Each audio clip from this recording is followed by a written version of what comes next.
Good morning, Cedar Park High School. It's Friday, December 4th, and it's a B-Day. I'm Ella Neal. And I'm Abby Martinez. On today's Wolfcast, we have a story on how the pandemic is causing adolescent mental health to deteriorate. Katie Smith is back with your T-Wolf Spotlight for the week with Aiden Cox to talk about the choir winter concert, the top 3 things you need to know with Madeline Roberts, A new football hype video. Luke Johnson and Katie Whitmarsh have an all-new sports report. plus your pet of the week, where you will meet one of our reporter's pugs named Prince. Let's jump in because the Wolfcast starts now.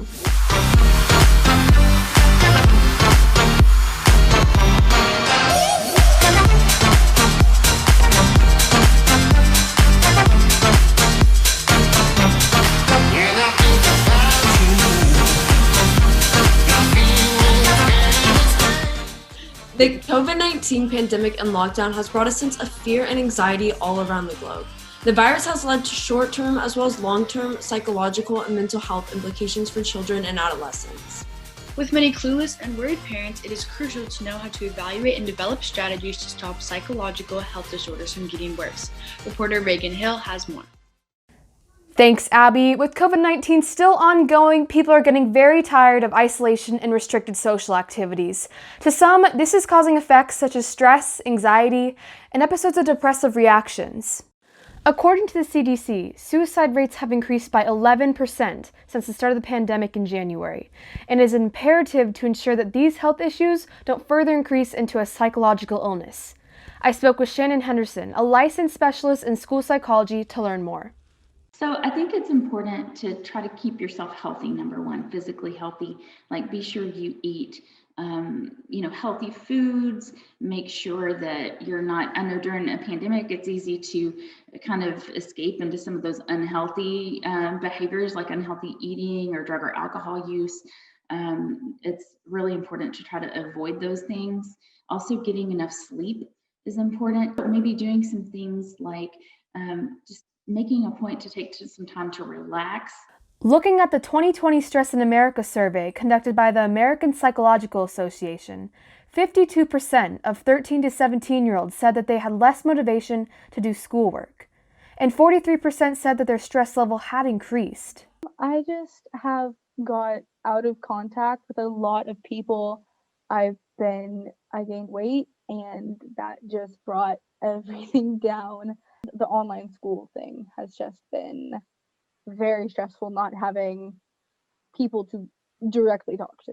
Depression kind of caught up with me a little bit, only because I was mostly focused on making others happy and like making sure they were okay, that I kind of forgot to make sure I was okay and that I was like being fine. And so I kind of started hiding that from myself, like by distracting myself with school. With many teens struggling to find psychological help, it's best to let people know how you are feeling and reach out to others so they can help you find the resources you need. I would say really be mindful of how you're feeling, and if you feel like you're seeing a difference or a change than where you were 6 months ago, 9 months ago, reach out to someone either at your school that's a mental health professional, like your school counselors, and they can connect you to the right person to get you some help. They can provide referrals to outside resources. If you're already in therapy, continue those therapy appointments, but just let people know how you're feeling. If you are thinking about suicide, are worried about a friend or a loved one, or would like emotional support, the National Suicide Hotline Prevention number is listed below. Ella, Abby, back to you guys. Thanks, Reagan. I agree. It's definitely been a tough year for everyone. That's right. Just remember to be aware of what you're feeling and communicating and trying to stay in touch with family and friends. Next up on today's show, Katie Smith interviews Aiden Cox and a new T-Wolf Spotlight. Take a look. Thanks, Ella. Today I'm here with freshman Aiden Cox to talk about choir's upcoming winter concert. So how are you today, Aiden? I'm doing pretty good. How about you? I'm doing great. Thank you for asking. So the first thing that I wanted to talk to you about is obviously a lot of students at CPHS are still doing virtual classes. So I was just wondering how that affects your choir class.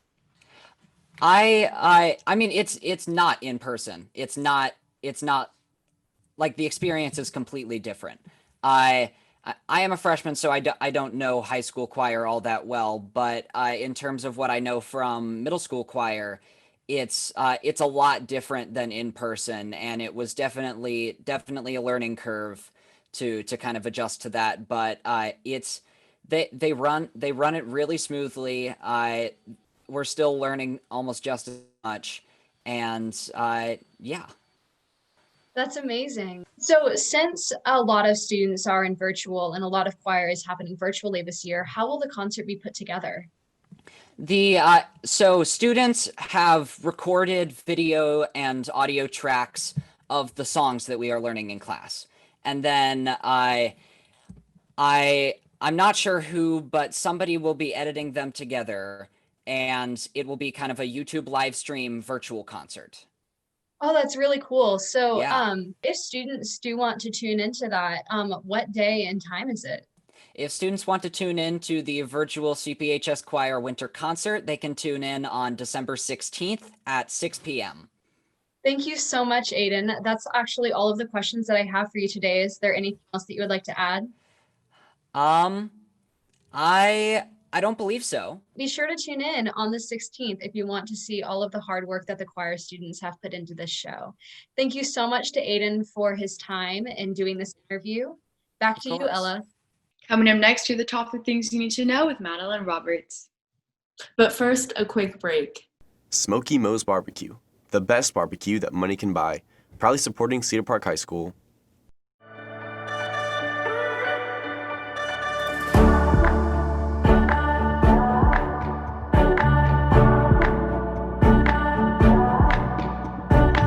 Hi, I'm reporter Madeline Roberts with CPHS News, and here are your top 3 things that you need to know for today.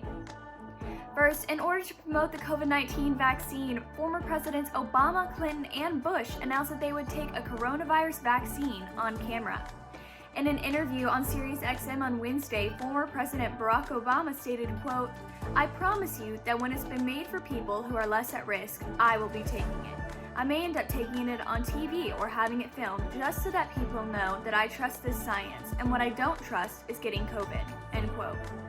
Inspired by the former president's promise, other public figures such as Dr. Fauci and Ivanka Trump stated that they would join in too in order to raise confidence in the vaccine's safety. Next, 26 people were rescued from a human smuggling operation in southwest Houston on Thursday night. The police responded to a call about a man running down the street in his underwear, screaming that he had been kidnapped. When police entered the home, they found 25 men and 1 woman from different Latin countries being held. The leaders of the operation are still in question, but 3 people were detained. Lastly, a family in Australia was surprised to find a juvenile koala as a new addition to their Christmas tree. The koala had broken into the home and attached itself to the tree, only to realize after trying to take a bite that the tree was artificial. After the homeowner called the Adelaide and Hills Koala Rescue, a rescue team came by and was able to successfully release the marsupial back into a nearby tree. Later, the homeowner commented on the event saying, quote, "It was a very memorable experience. After a bad year, it was nice to have that," end quote. And that's all I have for you today. With CPHS News, I'm Madeline Roberts. Have a fantastic Friday, Cedar Park. Thanks, Madeline. Now let's throw it over to Luke Johnson and Katie Whitmarsh for your sports report. Hello, Cedar Park, and welcome back to the Wolfcast Sports Report. I'm Luke Johnson. And I'm Katie Whitmarsh. First off, the Lady Timberwolves came out with a huge win on Tuesday. That's right. The women's basketball team won their game against University High School 92-22.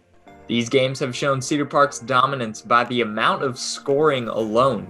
At halftime, CP scored 49 points while holding the Trojans to only 2 points. That's just excellent defense. The team's next match will be against Marble Falls next Tuesday at 8. It will be a home game, so if you want to witness the magic happening with this program, be sure to go out and support. Switching over to the boys team, on Tuesday they played against McNeil and sadly lost with a score of 48-38. But don't hang your head though, because today is their game against Weiss. The game will be here at home and will start at 8. This game will definitely be important to get some momentum going. We're heading further into the season. That's absolutely right. Speaking of game days, it's also our football team's game day, where tonight they will face the Manor Mustangs at Gupton starting at 7. This is their final game of the season, and a win here could give us an undefeated district season. That's right. As it's the final game of the season, it's senior night, so go out and celebrate a great year of high school football. Couldn't said it myself any better. Well, that's all we have for you today. Make sure to go check out our sports Twitter for coverage of the game tonight at CPHS_sports. With CPHS News, I'm Luke Johnson. And I'm Katie Whitmarsh. Now check out this hype video. Thanks, Luke and Katie. Up next is a hype video from Justin Bohr. But first, this break. We are not just here to share announcements. We're here to tell stories. Your stories. Students depend on us, and what they need from us is to be hyped, to be ready, to be informed, to be successful, to be Timberwolves. We are real news. We are sideline reporters, moment capturers, question askers, life sharers, cheers spreaders, and voice givers. And above all, we are students just like you, here to help you. We are journalism, newspaper, yearbook, and broadcast. We are CPHS News. Yeah, sit. North. Yeah. North. Hey, where JID? North. Hey, this the Dreamville, right? Up, away. She love the way I run the play to run the base. I'm up, I'm paid. The funds I make can break the bank. I break your face. I bleed the block. You tweak, get shot. I bleed the block. You tweak, get shot. I bleed the block. You tweak, get shot. I bleed the block. You tweak, get shot.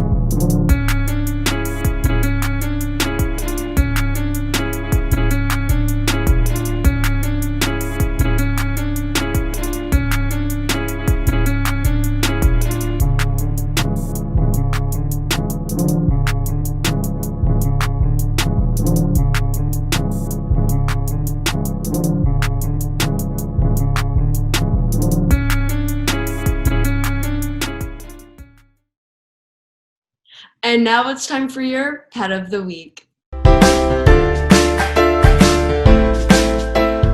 This is Ileana Tangarova's amazing pug, Prince. Prince is only a year and a half old and will turn 2 on July 2nd. He's very sassy, but is a loyal companion as well. Prince loves to eat ice cubes, chew bones, and get picked up.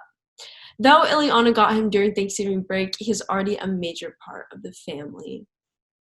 That's all you have for you today. Make sure you're keeping up with all of our content, so head over to our YouTube at CPHS News. And check out Monday's Wolfcast for a story on the social dilemma, Round Rock Donuts, FFA, Your Sports Report, a new episode of Hungry Hungry Houston with Justin and Preston, and your Scholarship of the Week. With CPHS News, I'm Abby Martinez. And I'm Ella Neal. Remember to make it a great day or not, the choice is yours.